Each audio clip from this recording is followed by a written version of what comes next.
البند الرابع حاطط لك اتنين جداد اهم، اتنين جداد اهم.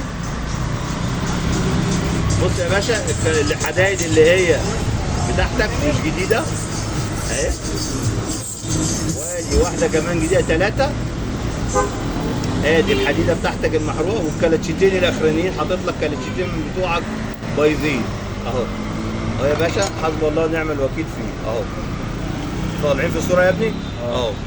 البند الرابع يا باشا اهو ماشي.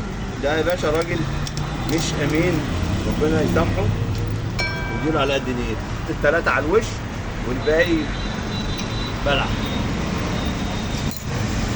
ماشي. بالنسبه للبند بتاع طالعه، بص يا حاج بسم الله، راجل مش كويس، راجل مش كويس. بص عامل ايه، حاطط واحده جديده، حدايد تحتك المحروقه، كلاتشات بتاعتك القديمه اهو اهو، كلاتشاتك القديمه، وحاطط واحده على الوش جديده. شغل النصب اللي احنا عارفينه من بتوع الفتايس الواير، اللي الناس بتقول لي انت محروق ليه من فتايس الواير؟ محروق فتايس الواير مش بسبب الفتيل، بسبب النصابين بتوع الفتايس. بص الراجل عامل ايه، بص الراجل جاي يقلبها مانوال من ساعه زهق ربنا يسامحه، وجاي هنا بند بترمبة الطلعه حاطط ثلاثه جداد. يعني هو من الاخر حاطط لك سكه 8 كلاتشات. الطوق جديد عشان ما اظلمش حد، الطوق جديد لكن الكلاتشات ملقطها. وده طبعا مش جايب طقم اصلاح خالص. طقم الاصلاح يا جدعان بيجي بالحديد بتاعه، وانتوا عارفين حاجه زي كده، بيجي كرتونه بالحديد بتاعها.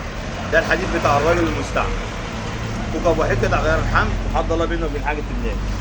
وده نفس القصه، البند ده اتنين جداد والباقي برضه محروق اهو اهو. البند الحديد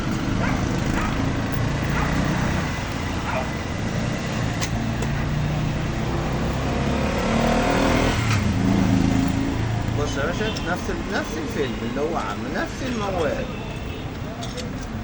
الموال اللي هو عامله.